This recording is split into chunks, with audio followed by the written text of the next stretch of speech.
I learned the sound a marriage makes when it stops protecting you. It isn't a scream, it's a soft electronic chirp, pleasant, polite, and final, like a door you've opened 1,000 times, deciding, without emotion, that you don't belong on the other side anymore. The chirp happened at 2:13 a.m. in the lobby of the Cascade Sterling, a luxury condo in Atlanta where the marble is always cold and the air always smells faintly like lemon oil and money. A wall of glass looked out on a sleeping street. The chandelier above me glittered like it was paid to judge. In my palm was a key fob I didn't recognize. Black plastic, newer than ours. The sterling silver S curled like a secret. I'd found it in my husband's suit pocket after dinner, when I hung his jacket on the bathroom door the way I always did. An ordinary motion, the kind wives do without thinking, until something heavy drops into your hand. Malcolm had said he was working late again. "Budget review," he told me, eyes on his phone. "Board wants numbers by Monday. Don't wait up." He said it like weather, like it didn't require discussion because it was simply true. But Malcolm's office didn't use fobs. The Sterling did. That was how I ended up here, in pajama panties under a camel coat, hair wrapped in a silk scarf, standing at the concierge desk with my heart doing something strange, steady, slow, almost bored. Panic would have felt easier to understand. This calm felt like my body had been waiting for years and was tired of pretending it wasn't. Behind the desk sat Curtis James, CJ, our night concierge. He was in his 60s, neat beard, steady hands. He'd watched my kids grow up, held doors for me when my arms were full, greeted me like I mattered even when I was invisible in my own home. Tonight, when he saw my face, his smile didn't arrive.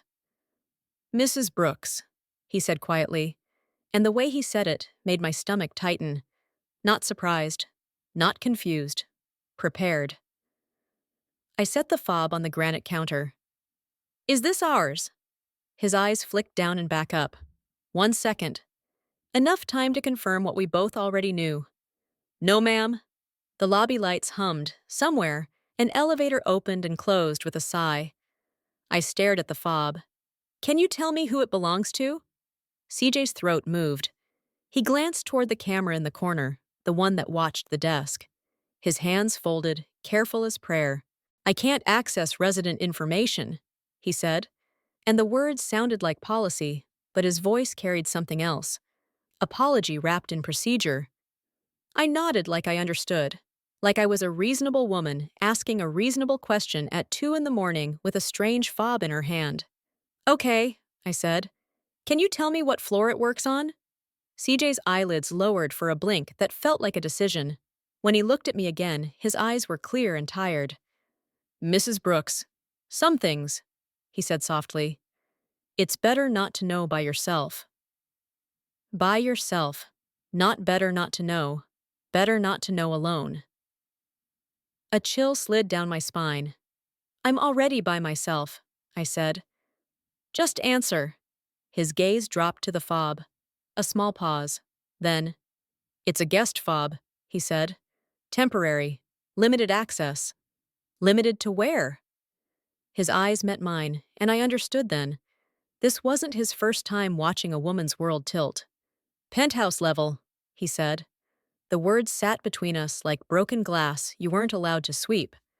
The Sterling had 30 floors. The penthouse level wasn't 30, it was 31.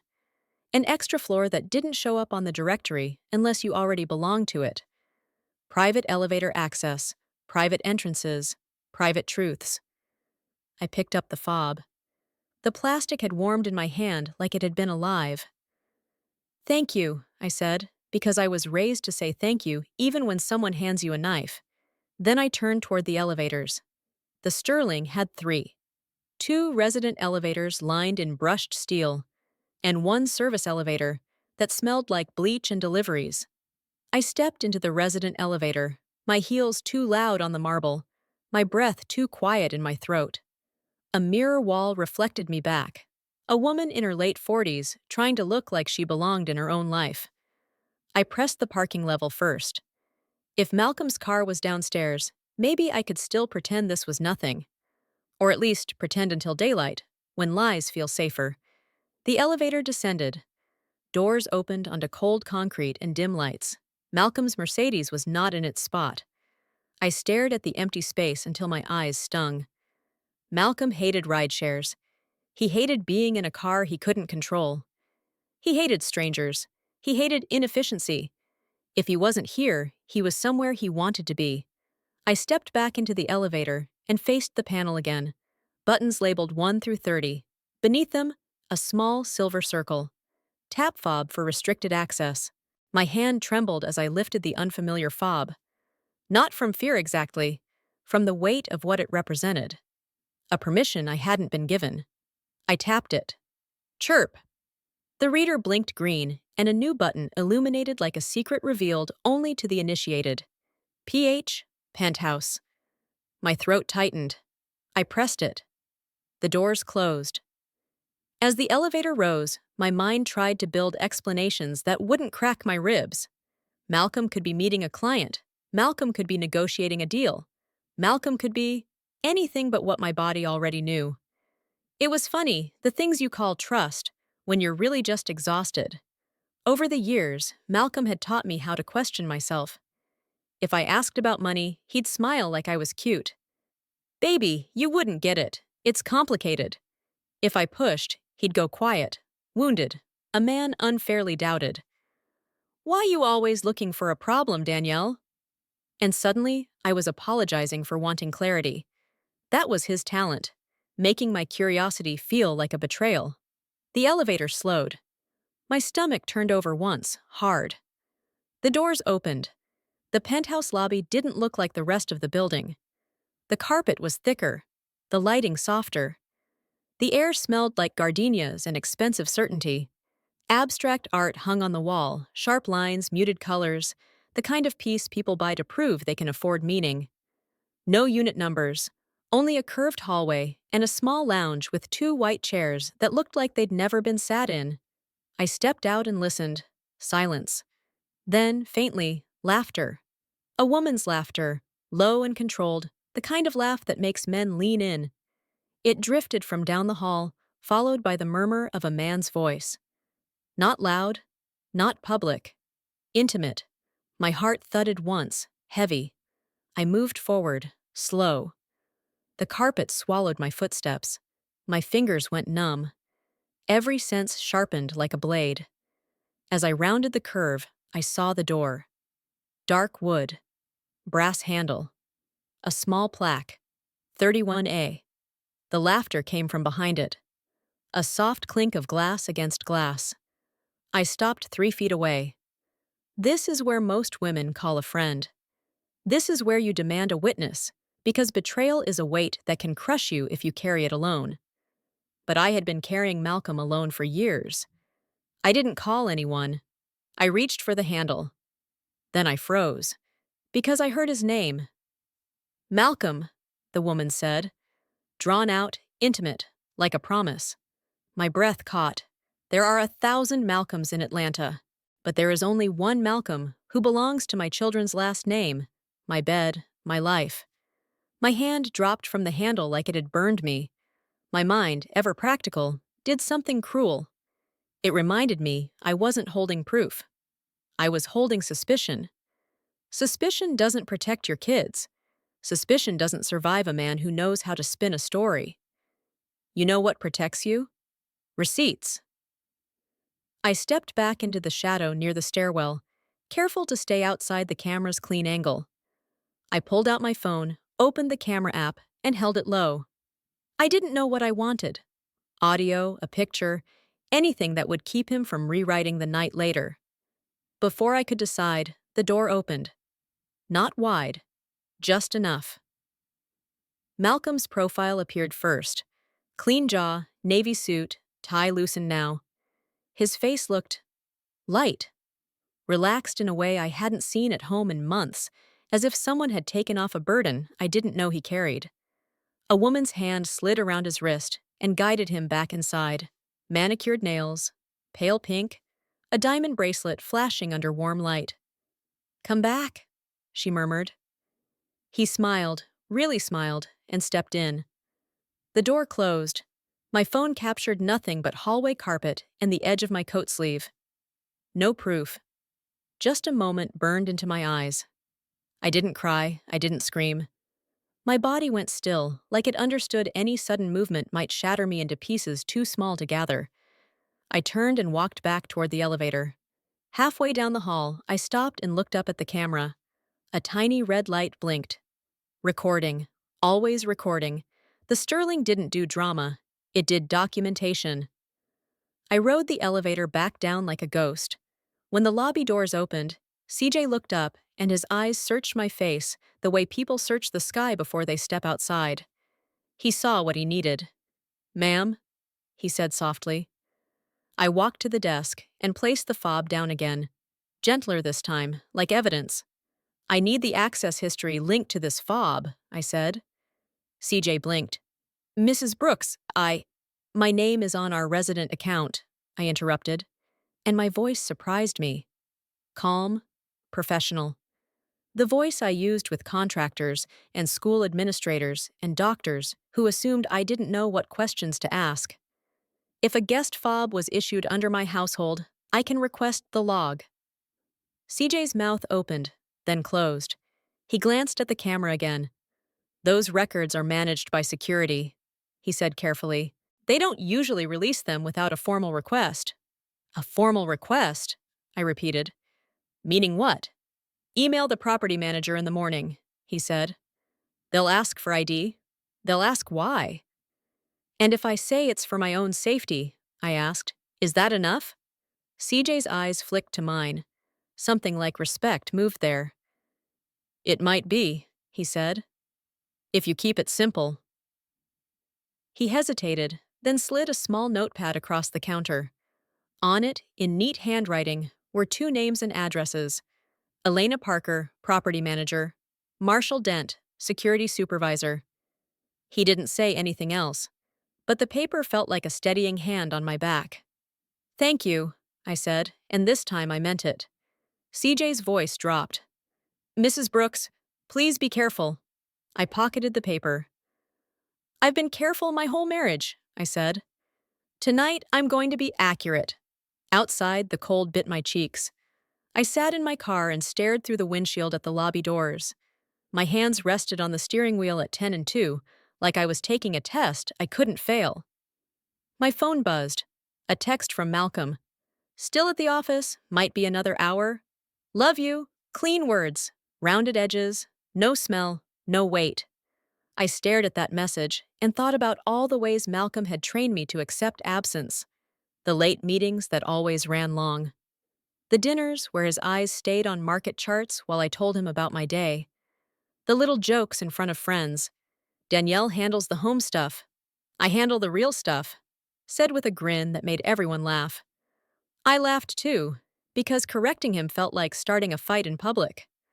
Over time, I learned to edit myself down to what he found convenient, quiet, and grateful. I stopped asking for details, stopped expecting him to be present, stopped noticing how often my own needs were treated like interruptions. When you do that long enough, you forget you are shrinking. Then one night you find a key and you remember your full size. And once you remember, you cannot fit back into the old silence again. I could have written, "Where are you?" I could have written, "I know." I could have written, "How long?" Instead, I typed, "Okay, drive safe." Then I turned the phone face down, because I wasn't going to argue with a man who had keys to rooms I wasn't allowed to see. I was going to collect the facts. And before we go any further, I want to ask you something. Where in the world are you listening from? Drop your city or country in the comments. I love seeing how far our community reaches, and I promise, it matters to remember you're not alone when your life starts shifting under your feet. And if you haven't subscribed yet, now's the perfect time. This story isn't just about a cheating husband.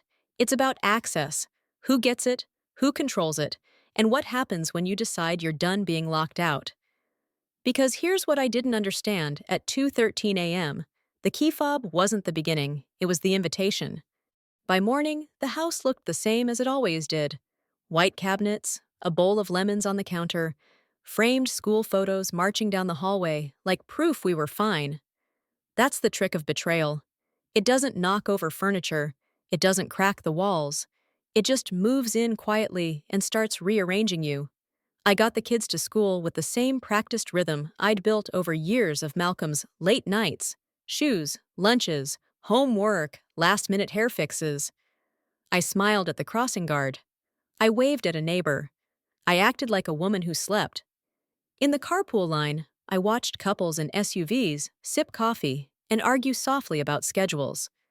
A woman in the next lane leaned over to kiss her husband's cheek before he pulled away. It was such a small gesture. Still, it hit me like a bruise you don't notice until you touch it. Malcolm and I used to be like that. We met in our 20s at an HBCU homecoming party in DC, the kind of night where the music is too loud and everyone is too hopeful. He wore a charcoal blazer and a smile that looked like a promise.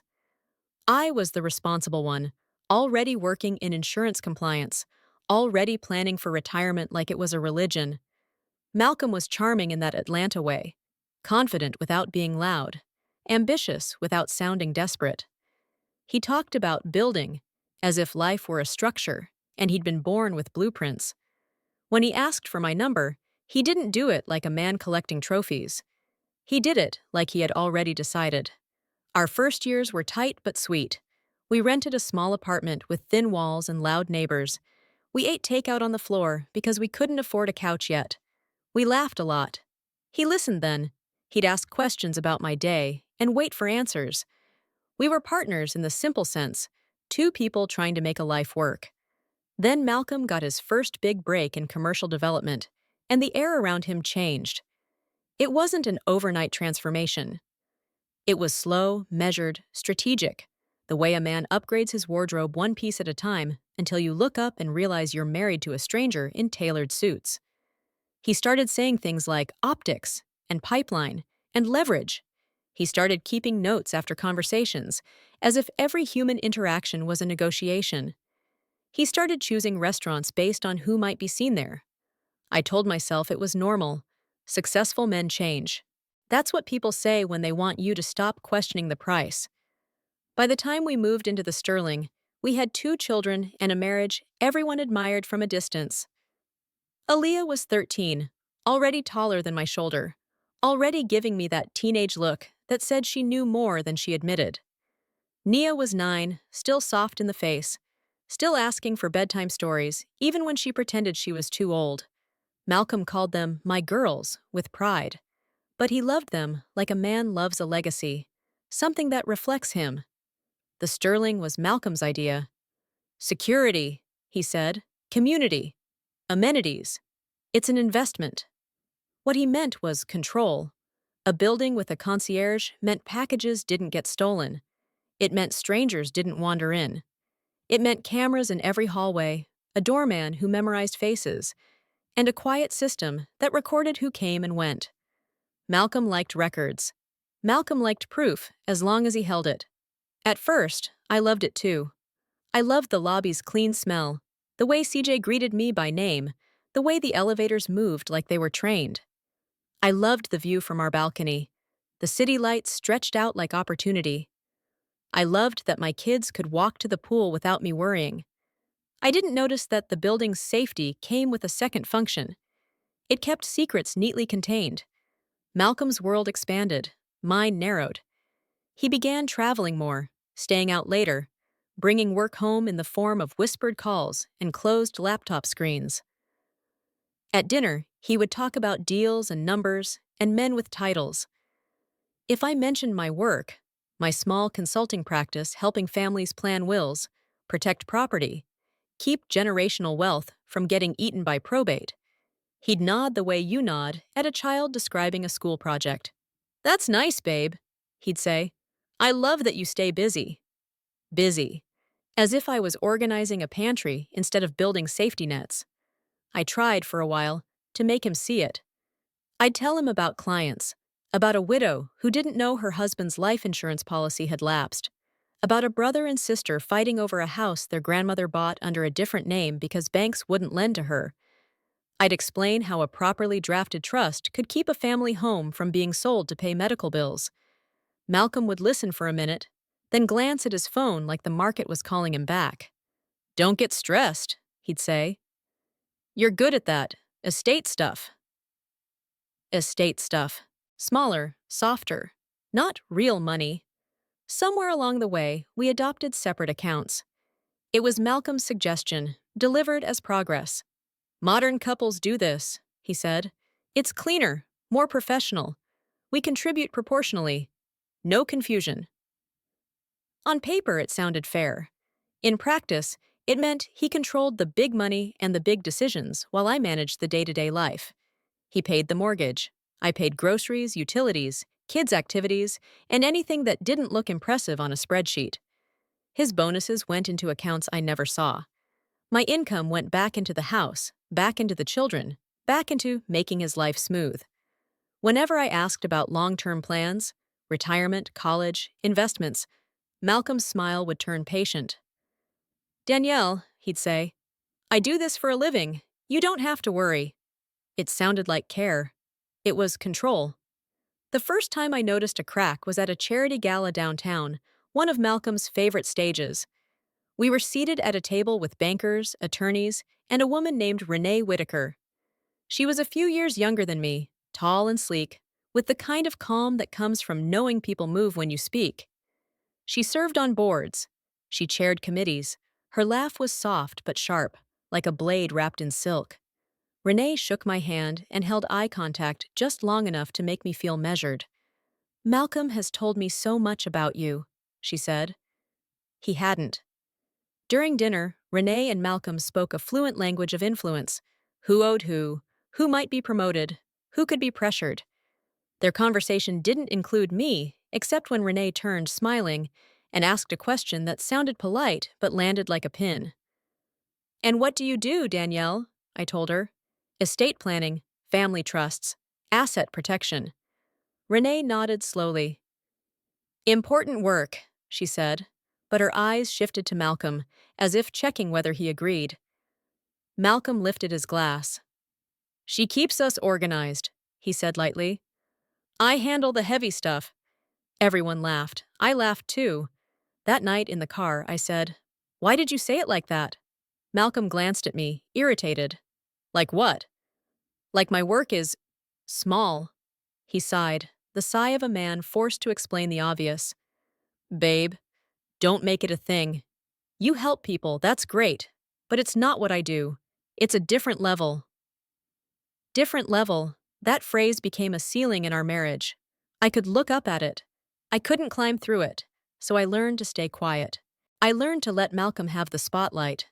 I learned to accept "trust me" as a substitute for information. I learned to ignore the small warning signs. A perfume sample in his gym bag, a second charger in the glove compartment, a name he mentioned too casually. When you are raising children and running a household and keeping a career alive, you don't always have energy to be suspicious. You have energy to survive. Still, the signs accumulated. Malcolm started guarding his phone like it held oxygen. He started taking calls on the balcony. He started wearing cologne to late meetings. He started coming home with a softness in his face that didn't belong to me. And then there was the building. The Sterling had rules. Guests signed in. Key cards were issued. Parking was tracked. Cameras watched the elevator doors like silent witnesses. Malcolm liked that. He said it made him feel safe.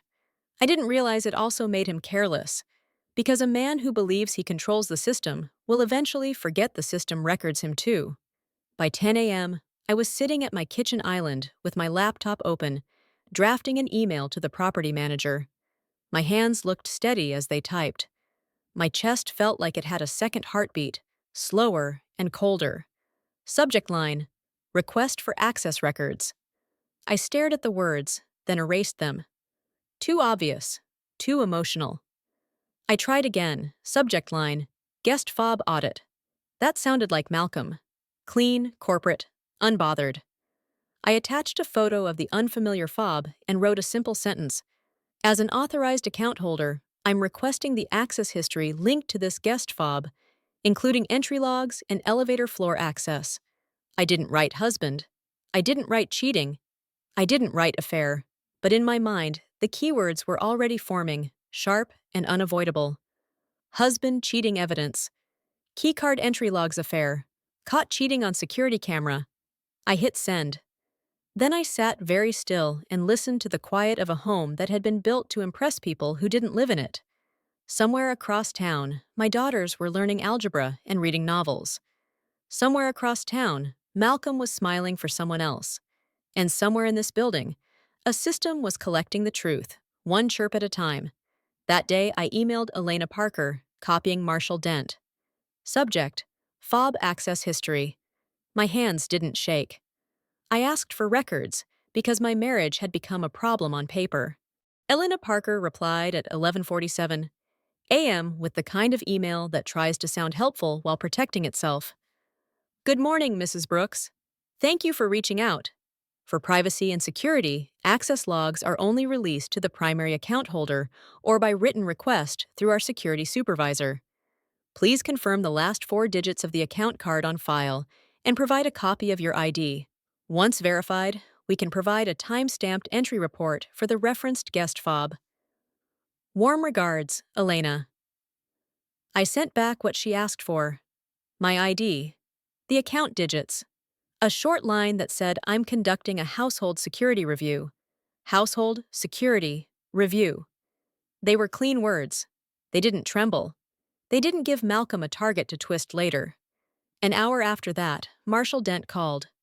Mrs. Brooks, he said, voice low and professional. We received your request. How soon can you provide the report? I asked. By end of day, he said. Do you want the last 30 days or a longer range? Start with 90, I replied. One more thing, he added. That guest fob, was it issued to your unit? I don't know, I said. That's what I'm trying to find out. Understood. We'll verify the issuance history as well. When I hung up, I realized my hands were cold. Not shaking, just cold, like my blood had redirected itself to the part of me that could survive. I spent the afternoon doing normal things with an abnormal mind.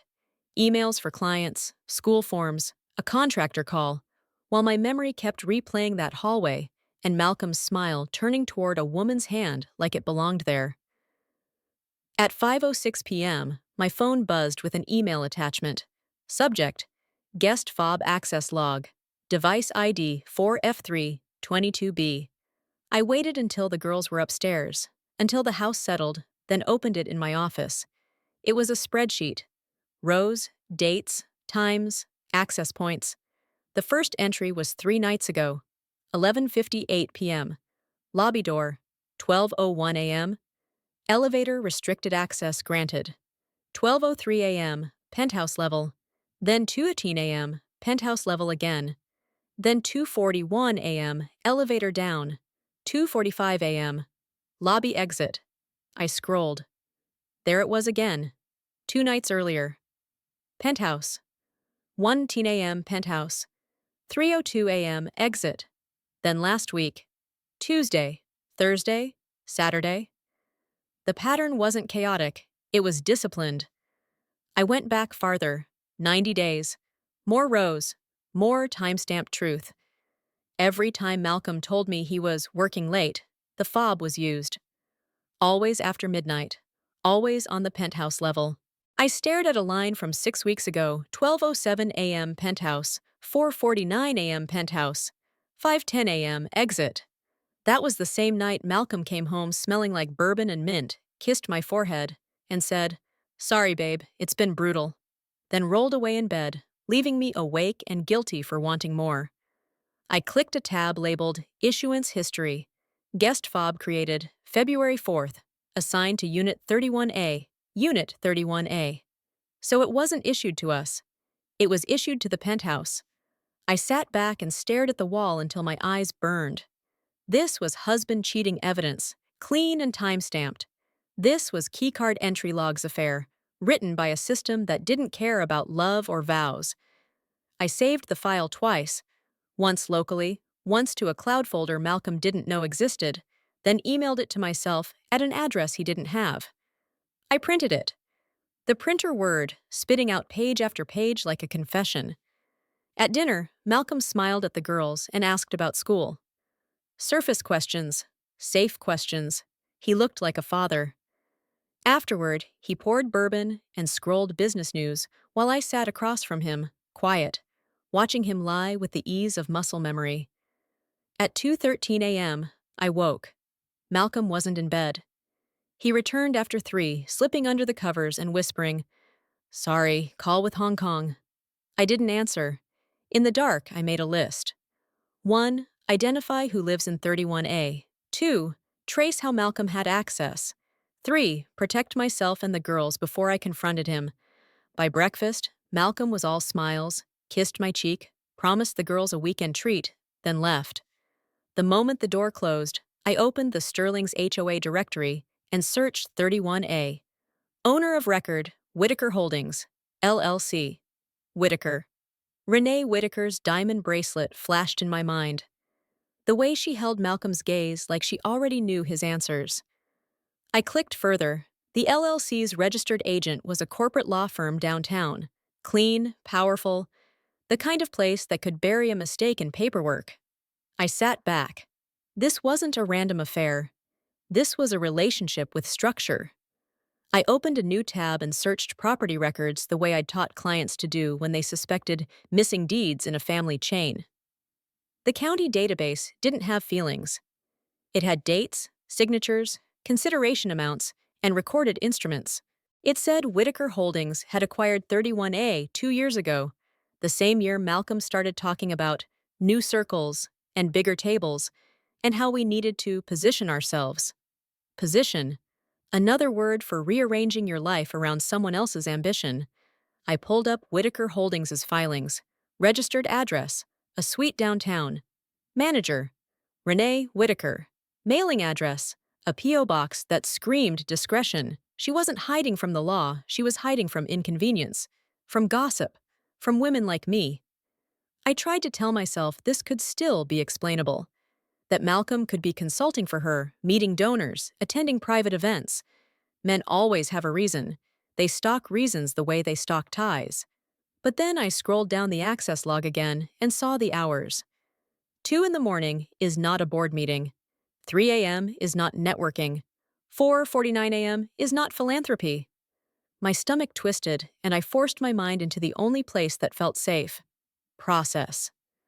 I created a spreadsheet of my own. Column A, date. Column B, Malcolm's explanation. Column C, key fob activity. Column D, notable details, smell, mood, what he wore, any inconsistencies. It felt clinical, cold. That was the point. When you've been trained to doubt your intuition, you build a case that doesn't need intuition at all. I started filling it in. March 2nd. Budget review, used 11:58 p.m., 2:45 a.m. Came home smelling like hotel soap. March 5th. Site visit, used 12:12 a.m., 3:10 a.m. Texted, still at the office, while the fob hit penthouse access.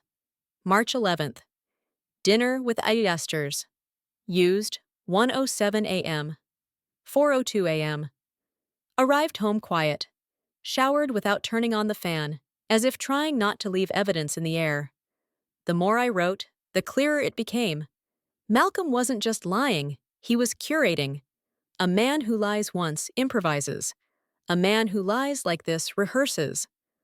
I wanted to vomit. Instead, I kept working. That night, after the girls fell asleep, I sat at the kitchen island and opened our household accounts. I looked for patterns, cash withdrawals, unusual charges, restaurants I'd never heard of. Malcolm's primary cards weren't visible to me, but some payments were routed through the joint utilities account.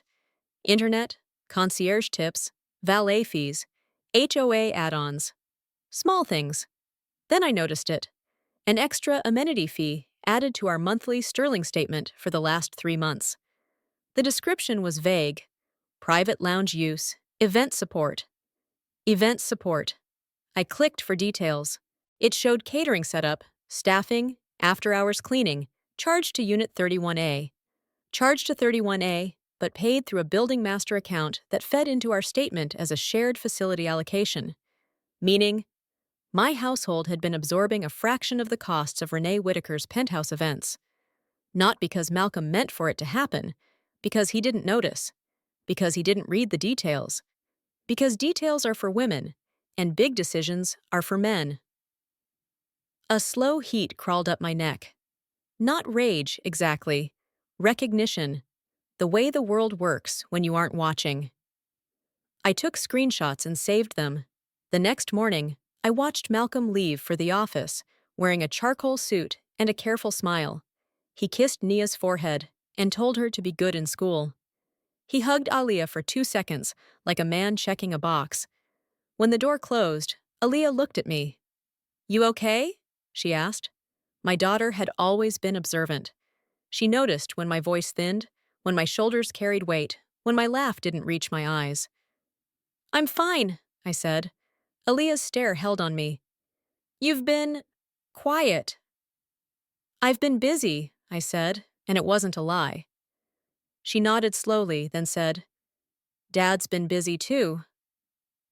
There was something in her tone, not admiration, something closer to acceptance. "Is that how it feels?" I asked gently. Aaliyah shrugged.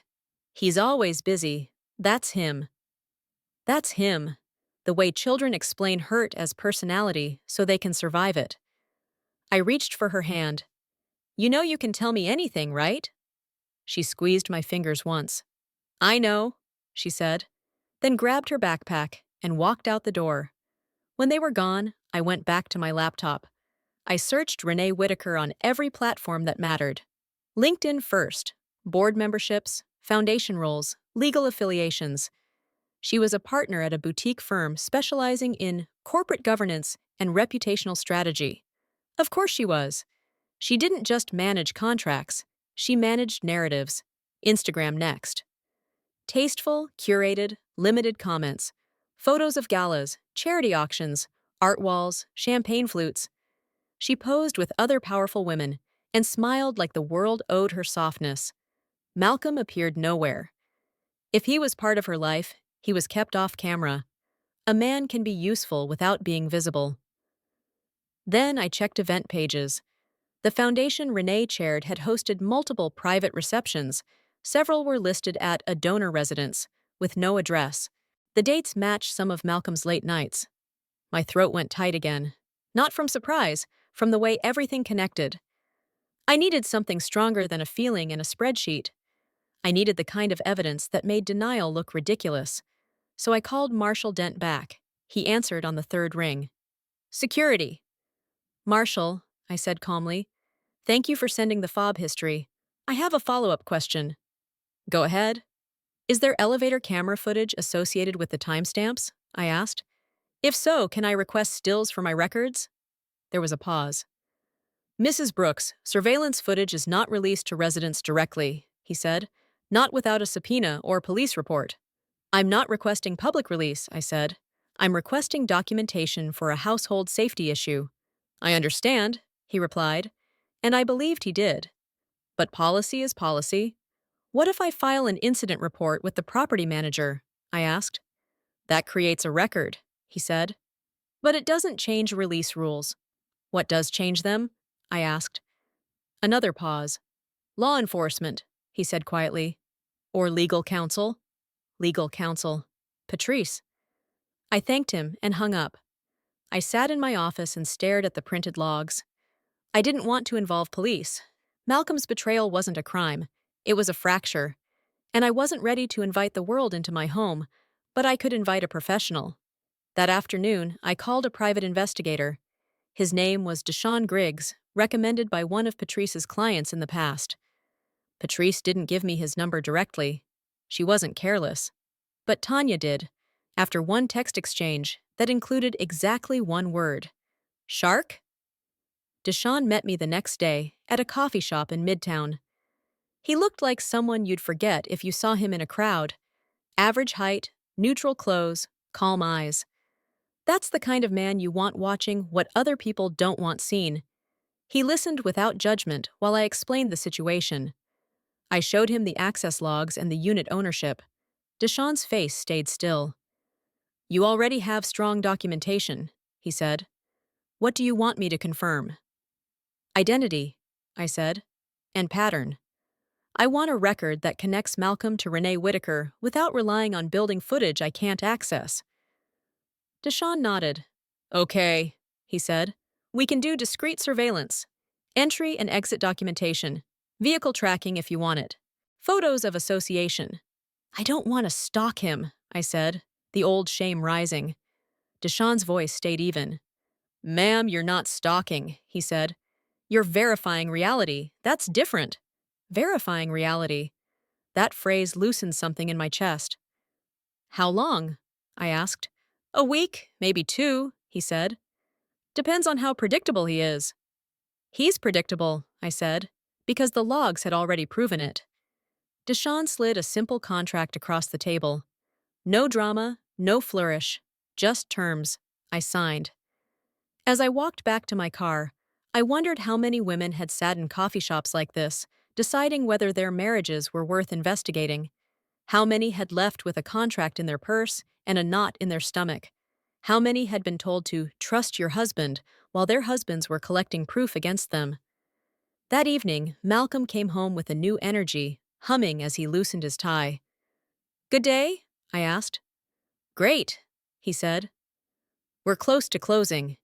He leaned in and kissed my cheek, then stepped into the kitchen and opened the fridge as if nothing in his life was hidden. I watched him thinking, he believes his story is solid. Over the next week, I lived 2 lives at once. In the daylight, I was Danielle Brooks, mother, professional, household manager. I attended a school meeting. I scheduled dentist appointments. I advised a client on protecting a blended family estate. I smiled at neighbors. I answered Malcolm's texts. At night, I became Danielle Brooks, investigator, archivist, strategist. I checked the building logs. I updated my spreadsheet. I forwarded anything relevant to a secure email. I met Patrice once more for a quick consultation. I paid Deshaun's retainer. The first time Deshaun sent me photos, my hands shook. Not because I doubted him, because I recognized Malcolm's posture from the distance, the confident tilt of his shoulders, the way he held his phone like it was an extension of his authority. The photos were time-stamped. Malcolm exiting a valet area downtown. Malcolm entering the Sterling at 12:09 a.m., alone. Malcolm in the elevator lobby, waiting. Then, 15 minutes later, Renée arriving. Black dress, coat draped over her shoulders like a cape. Her face calm as a woman walking into a room she owned. Then a final photo. Malcolm and Renée in the hallway near the private elevator, close enough that her hand brushed his wrist. A simple touch. Intimate. Familiar. I stared at that image until my eyes ached. It wasn't pornography. It wasn't explicit. That made it worse. It looked like a life. Like ease. It looked like betrayal in a form that could be defended as nothing unless you knew what it meant. Deshaun's message was short. Pattern confirmed. Repeat behavior. More to come. I saved the photos, printed them, filed them. I didn't cry. I told myself crying would come later, when it could no longer interfere with my thinking. On Thursday, Deshaun sent another update. Malcolm's car parked in Renée's reserved guest space. Duration, 2 hours 46 minutes. Entry, private elevator. Exit, 3:19 a.m. He attached photos of the license plate, the parking space number, and Malcolm's silhouette entering the elevator. Caught cheating on security camera would have been easier. But this was better, in a way. This was caught cheating with receipts, logs, timestamps, physical presence, evidence that didn't require anyone's permission to believe. And then, as if betrayal enjoyed layering itself, I noticed something else. Our credit card statement showed a recurring payment I didn't recognize. Whitaker Concierge Services. It was small, $289 monthly, easy to miss. I called the number listed next to the charge, pretending to be an assistant confirming billing. A woman answered. Whitaker Concierge. My mouth went dry. I forced my tone smooth. Hi, I'm confirming recurring billing for a client. I said, giving a false name. Could you confirm what services are being billed? Of course, the woman said brightly. That package includes event scheduling, transportation coordination, private dining reservations, and lifestyle support. Lifestyle support. A clean phrase for a dirty reality. Thank you, I said, and hung up. I stared at my laptop. Malcolm had been paying into Renée's world, not just visiting it, funding it. My thoughts went to Patrice's warning. A woman like Renée doesn't risk reputation without leverage. Maybe Malcolm wasn't the only one with secrets. That night, while Malcolm showered, I opened the family phone account app on the iPad we kept in the kitchen. Malcolm had set it up years ago and saved the password because he liked convenience. Convenience is often a crack in the wall. I clicked into the line details. 2 lines were listed, mine, Malcolm's, and then, beneath them, a third, labeled work device. My heart pounded. A third line, a second phone, a burner phone that wasn't a burner at all, a phone bill that existed in our household under a name he assumed I wouldn't question. I clicked call history. Most numbers were saved as initials or not at all, but one number appeared over and over. Late-night calls, short bursts, long conversations. I copied it into a note. I didn't call it, not yet. I looked at the date stamps and matched them to the access logs. The calls lined up. Phone calls first, penthouse access next, exit hours later. He didn't just have an affair, he scheduled it. When Malcolm stepped out of the bathroom, towel around his waist, he looked at me and smiled. You coming to bed? He asked. In a minute, I said, my voice steady. He kissed my forehead and walked away. I waited until he was asleep, then emailed Patrice a single line. There is a third phone line under our account. I have the number. Patrice replied before dawn. Good. Do not tip your hand. We will address in discovery if needed. Discovery. A word that made the situation feel like law, not heartbreak. That helped. On Saturday, Nia asked if we could bake cookies. Malcolm had to work, which meant he wore cologne and left with his tie slightly loose. Your dad will be back later, I told her. Okay, she said, too quick, as if she'd stopped expecting. We baked cookies anyway. The kitchen smelled like vanilla and butter. Nia licked chocolate off her finger and grinned at me. Mom, she said, you're fun lately. I froze for half a second. Fun? I repeated. Yeah, she said. You're not rushing so much. You laugh more. My throat tightened. That's good, I managed. She nodded seriously, as if she was evaluating something. I like it when it's just us, she said. The words landed soft and devastating. I kissed the top of her head and kept stirring. That evening, Aaliyah paused in my doorway. You working again? She asked. Yes, I said. She studied me like she was reading a test answer.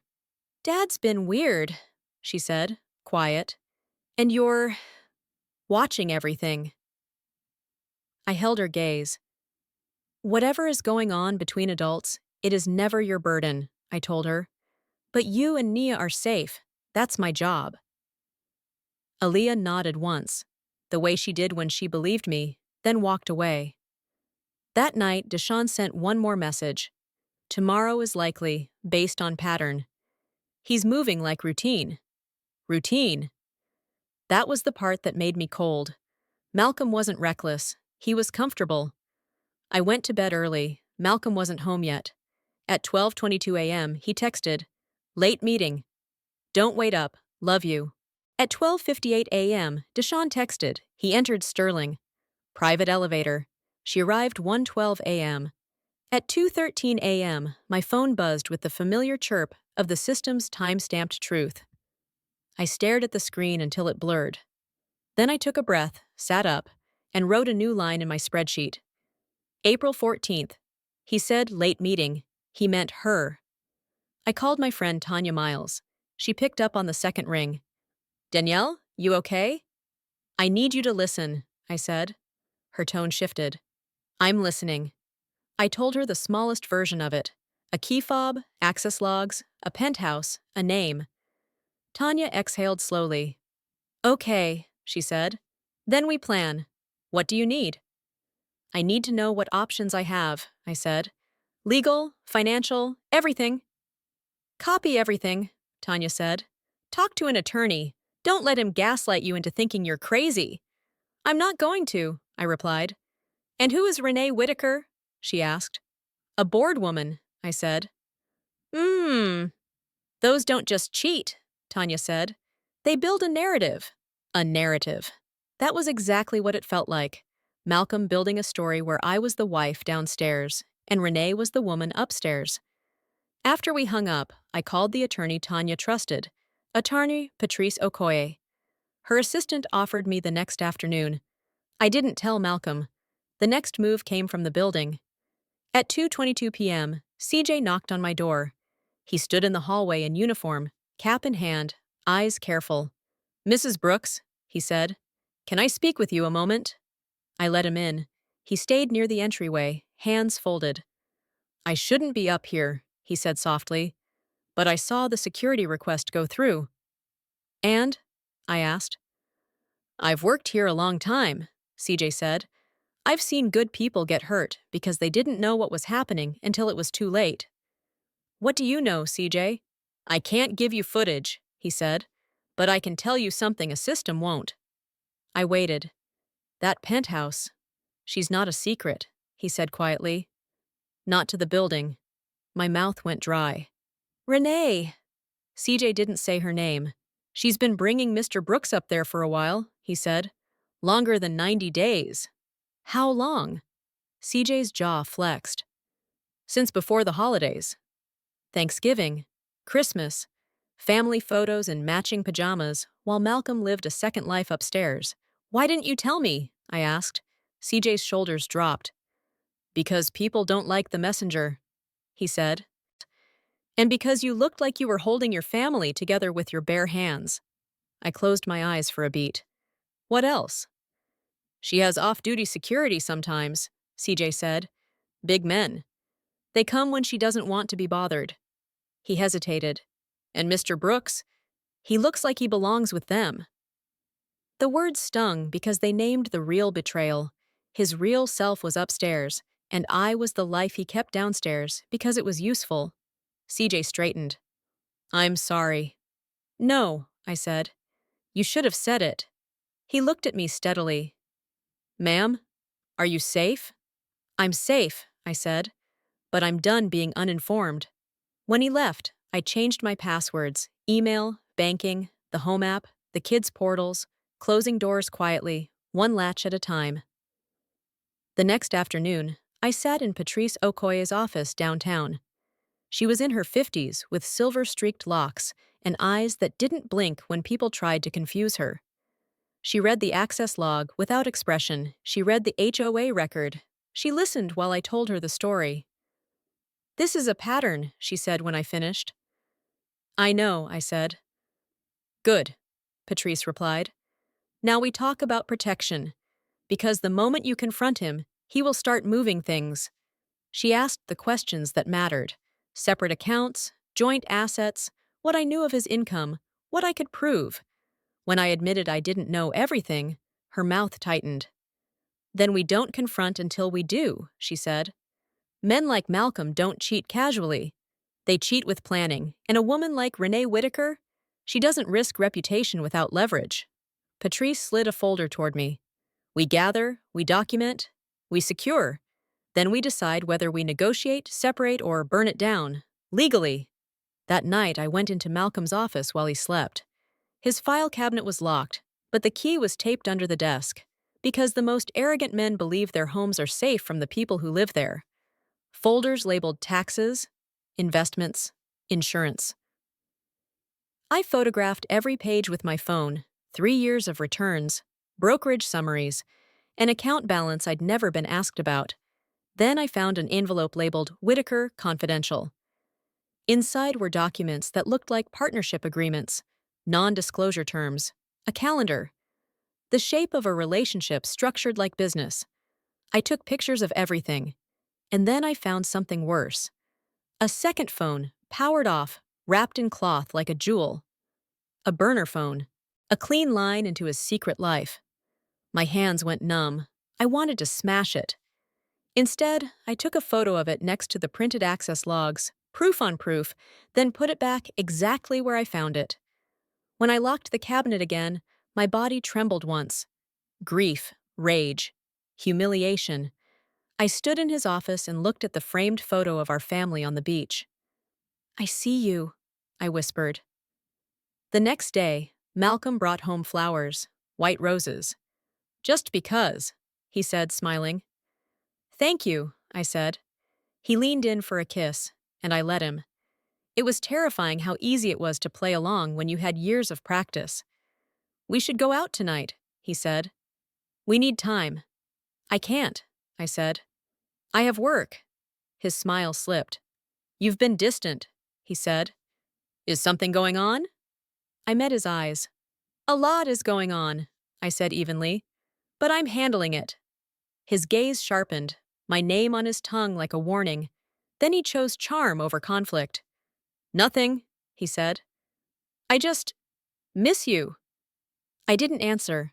I put the roses in water and kept my face smooth. On Monday, Patrice introduced me to a forensic accountant, Lila Chen, who specialized in hidden assets divorce work. "If he has a double-life husband situation," Lila said softly, "money leaves tracks." That week, I played normal again. Lunches, school rides, polite texts that kept Malcolm comfortable. He didn't suspect the storm forming under the quiet. Then, on Wednesday, I received a calendar invite forwarded by mistake. An event at the Sterling's Penthouse Lounge, Renée Whitaker hosting a private donor reception. Host, Renée Whitaker.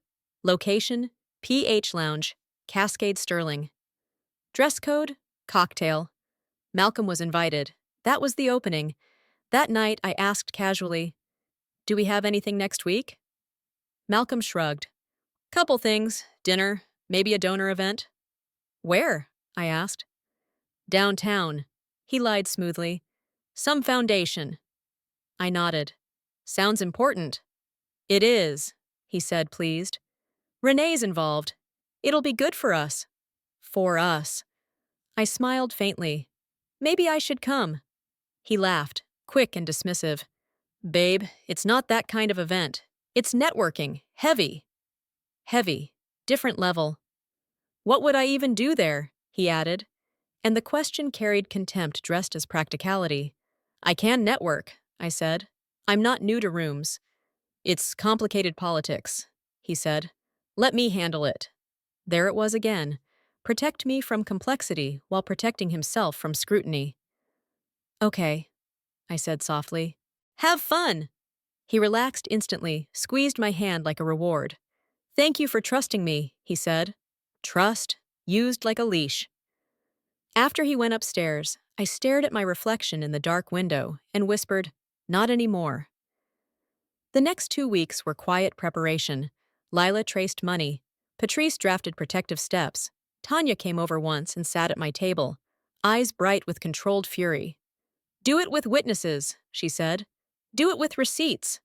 CJ helped too, in the only way he safely could. One evening, in the lobby, he slid me a small envelope.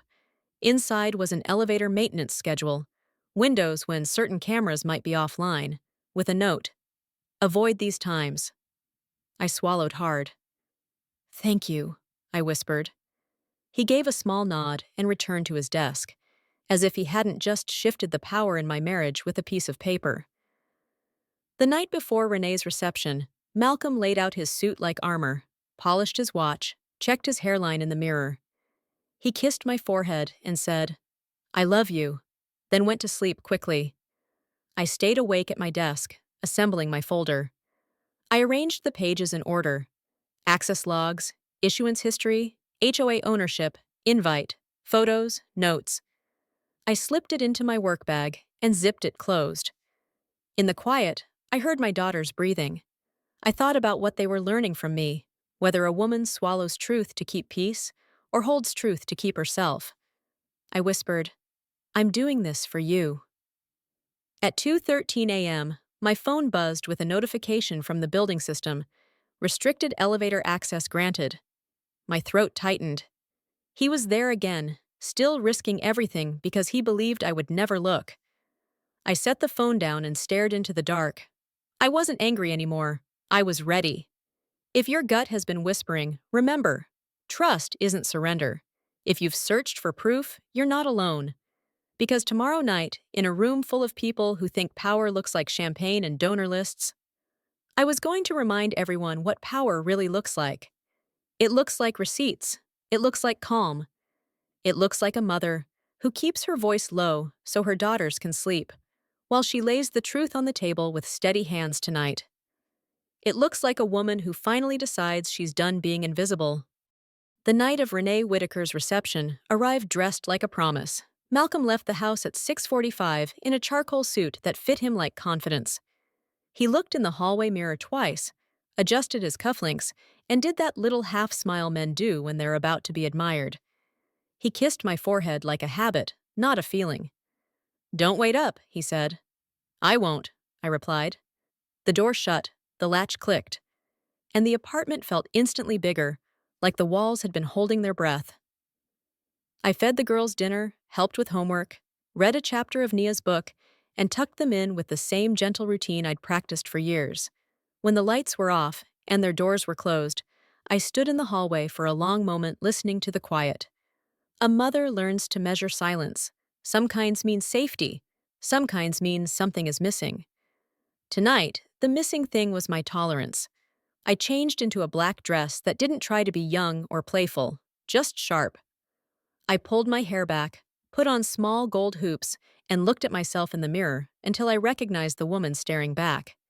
Not the wife waiting for the truth to be explained to her, the woman who already knew it. At 8:12 p.m., Tanya arrived.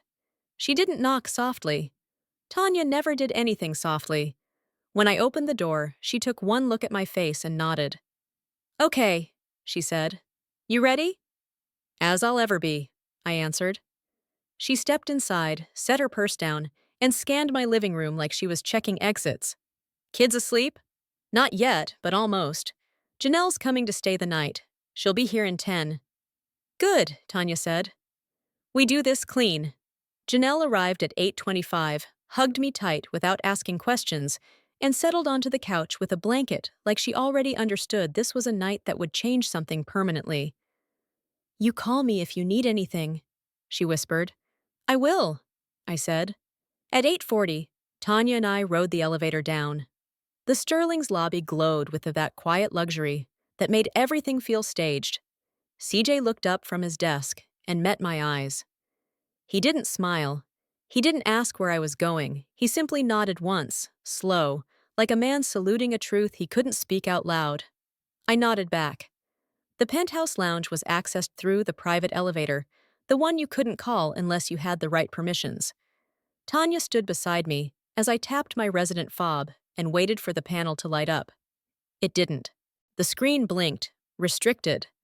A small laugh almost escaped my throat. Malcolm and Renée had keys to places my own building didn't think I belonged. Tanya leaned in. "Now what?" I took out the printed access logs from my bag, the folder thick with proof, and held it against my chest like armor. Then I did the simplest thing. I walked back to the concierge desk.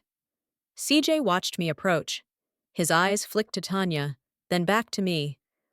"I need guest access to the penthouse lounge," I said evenly. "I'm on the invite list for tonight's reception." CJ's face stayed careful. "The host approves guest access," he said, voice low. I pulled out the forwarded invitation on my phone and held it up. Host, Renée Whitaker. Guests, donor circle. "My household has been billed for event support tied to 31A," I said softly, each word precise. "If my money can support her parties, I can attend one." CJ inhaled slowly, then glanced at the camera. The red light blinked, indifferent. He leaned forward and lowered his voice. "Mrs. Brooks, there's a way, but it creates a record." "Perfect," I said. CJ typed something into his terminal. His fingers were steady, but his jaw was tight. After a moment, he nodded once. "Guest pass granted," he said. "You have 15 minutes once the elevator opens. After that, it locks again." "That's all I need," I replied. Tanya's eyes widened slightly, impressed. "Okay, Danielle," she murmured. "Look at you." We returned to the private elevator. I tapped the temporary pass. The panel chirped and lit up. PH Lounge. The doors closed, and my heartbeat slowed into something like focus. When the elevator opened, warm air hit us. Perfume, champagne, expensive candles. Soft jazz floated through hidden speakers. The penthouse lounge looked like a magazine spread. White couches, sleek tables, a view of Atlanta's skyline glittering beyond glass walls. Men in suits, women in cocktail dresses, laughter that sounded practiced. And there, near the center, holding court like she was born to it, Renée Whitaker. She wore a deep emerald dress and a diamond bracelet that caught the light every time she lifted her glass. Her smile moved across faces like a blessing. Malcolm stood 2 feet behind her, angled slightly, attentive. Not her husband, not her employee, but something in between. A man who belonged to the scene. My stomach didn't flip. It settled. Tanya squeezed my elbow. "You good?" "I'm excellent," I said quietly. "Watch how calm I am." We stepped forward. Renée noticed us instantly. Her eyes sharpened, then smoothed into politeness. "Danielle Brooks," she said, like she was surprised but not too surprised. "How nice!" Her gaze flicked to Tanya. "And you are?" "Tanya," Tanya said flatly. No last name, no smile. Renée's attention slid back to me. "I didn't realize you were part of this circle." "I wasn't," I said, "until I learned I'd been supporting it." Renée blinked once. "Excuse me?" I smiled, small and controlled. "You know what I love about this building?" I said, voice soft enough to feel intimate. "It documents everything." Her mouth opened slightly, then closed. Malcolm turned, and when his eyes landed on me, the color drained from his face so fast it was almost beautiful. "Danielle," he said, too loud, too quick. "What are you doing here?" I looked at him for a long moment, letting the room around us keep moving, letting the music play, letting strangers laugh while my marriage died quietly in real time. "Malcolm," I said calmly, "you told me you were working late." His jaw tightened. "I am," he said. "This is work." "Of course," I replied. "That's why your guest fob has been accessing this penthouse after midnight for 3 months." Renée's eyes flashed. Malcolm's throat moved like he swallowed something sharp. "What is she talking about?" Renée asked, but her tone wasn't confused. It was annoyed, like I'd interrupted her performance. I reached into my bag and pulled out the folder. Thick, clean, organized, receipts. I placed it on the sleek white table beside Renée's champagne flute. The sound was soft, but it cut through the air. Inside were the access logs, the issuance history, the photos, the billing screenshots, the second phone line record. A story written in timestamps and captured in ink. Renée stared down at it. Malcolm stared at me. "You can call it complicated politics," I said, my voice still low. "But it looks simple when it's printed." Malcolm stepped closer, eyes pleading and furious at the same time.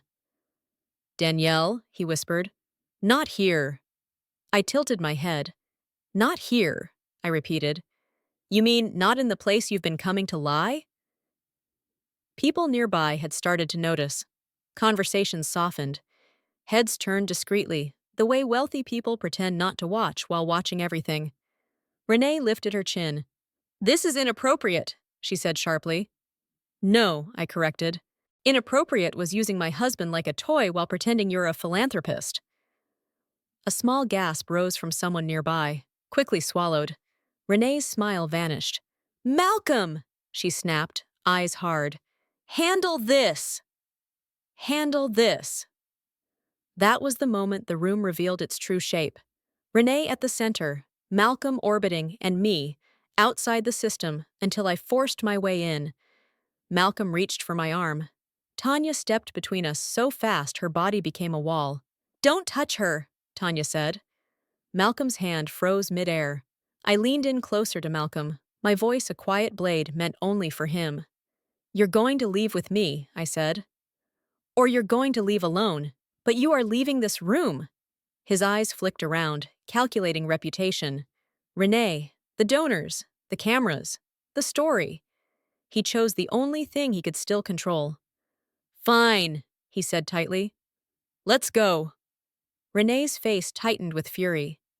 "Malcolm!" He didn't look at her. He looked at me like I'd become unfamiliar terrain. As we walked toward the elevator, the room opened and closed around us like water. People pretended to sip champagne, pretended not to hear, but I felt their curiosity like heat on my skin. In the elevator, the doors shut, and the jazz vanished. Malcolm exhaled hard. "What the hell is wrong with you?" he hissed.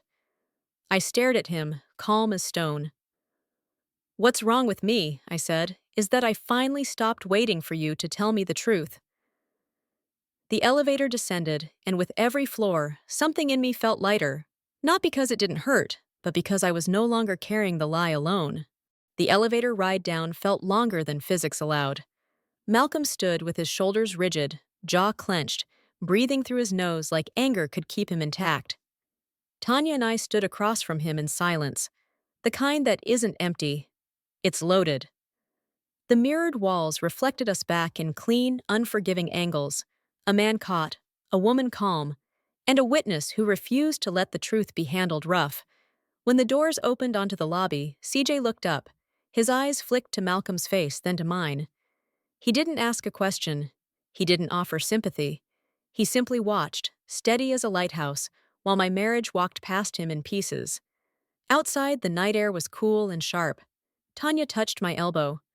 "You want me to stay?" she asked. "I've got it," I said. Tanya held my gaze, searching for cracks. Then she nodded. "Call me if his voice gets loud," she said. "I mean it." "I will," I answered. She left in her car, headlights sliding away into the dark like a promise kept. Malcolm and I drove home in separate cars. He wouldn't get in mine, and I wasn't about to share air with him. On the way, my hands stayed steady on the wheel. I noticed strange details: streetlights, empty sidewalks, the red blink of a traffic camera, like my senses were newly awake. Power, I realized, isn't always loud. Sometimes it's the quiet ability to observe without collapsing. When I walked into our apartment, Janelle was on the couch, the TV muted. She stood immediately. "You okay?" she asked softly. "I'm okay," I said. And this time it was true in the simplest way. The lying part of my life had been dragged into the light. "Kids?" I asked. "Asleep," she said. "I told them you ran out for something." I nodded. "Thank you." Janelle looked past me toward the door, where Malcolm's key turned a second later. He stepped inside and stopped, surprised to see Janelle. His eyes narrowed, annoyed that I had support. That was always his first irritation. Not what he'd done, but that I wasn't alone to be managed. Janelle didn't flinch. She just crossed her arms and waited. Malcolm's voice came out tight. "Can we talk?" "Alone." "No," I said calmly. "We can talk like adults.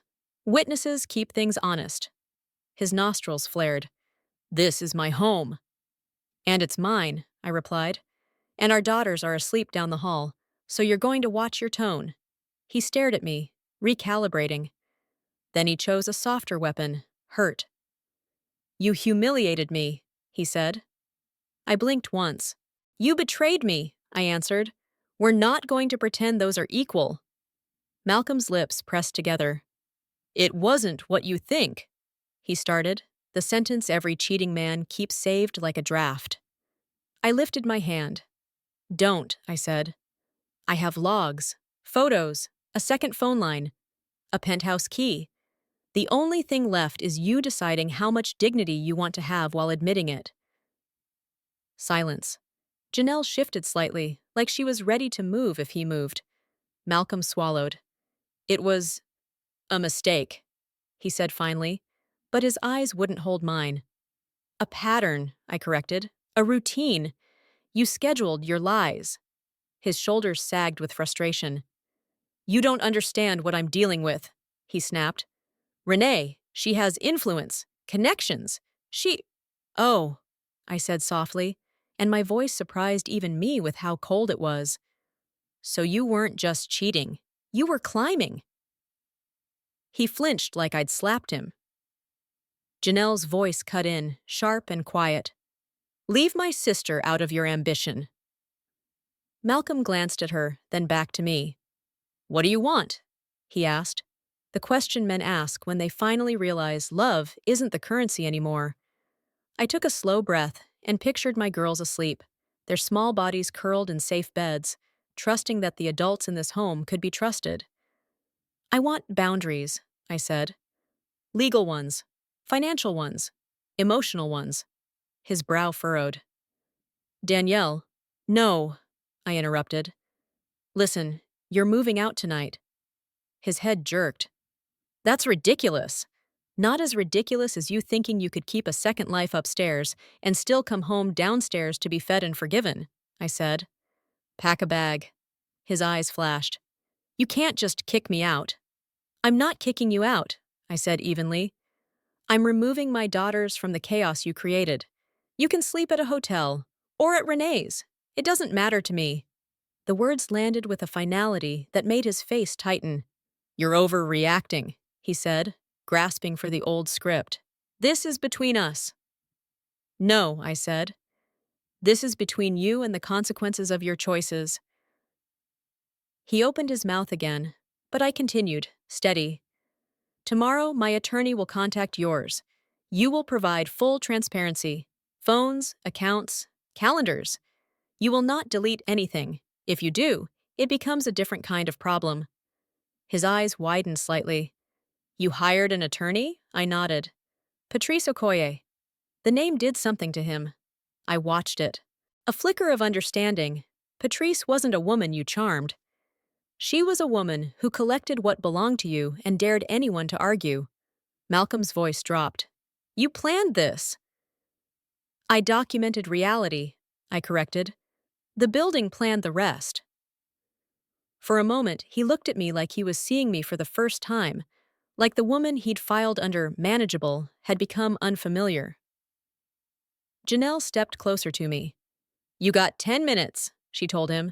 Grab what you need. Malcolm stared down the hallway toward our daughter's rooms. Something shifted. Not remorse. Fear. Fear of being seen by the people who mattered most. He nodded once, stiff, and walked toward the bedroom. While he packed, I went to the kitchen and poured a glass of water. My hands didn't shake. My chest hurt, yes. In that deep, slow way, grief hurts when it's mixed with relief. But underneath the pain was something steady. I wasn't begging. I wasn't bargaining. I wasn't asking to be chosen. I was choosing myself. Malcolm came back 10 minutes later with a duffel bag. He stood at the door as if waiting for me to soften. Danielle, he said quietly, we can fix this. I looked at him for a long moment, then spoke with the calm of someone who has stopped negotiating her own worth. You can fix you, I said. You don't get to fix me. He swallowed hard. What do I tell the girls? The truth, I answered, or nothing. But you won't lie to them the way you lied to me. He hesitated, then turned and left. When the door clicked shut, the apartment exhaled. Janelle released a breath she'd been holding. You okay? She asked again, softer now. I stared at the closed door and felt something inside me settle into place. I'm not okay, I said honestly. But I'm free. And before you leave, let me ask you something. Have you ever felt your instincts whispering for years, and you ignored them because you didn't want to be the woman who made a big deal? If this story touched you, drop a comment. Tell me where you're listening from and what you would have done in my shoes. Like this video if you want more stories told with truth and receipts. Subscribe so you don't miss what comes next. And tap the end screen to keep watching. Because sometimes, the most powerful thing a woman can do is stop asking for access and start taking her life back.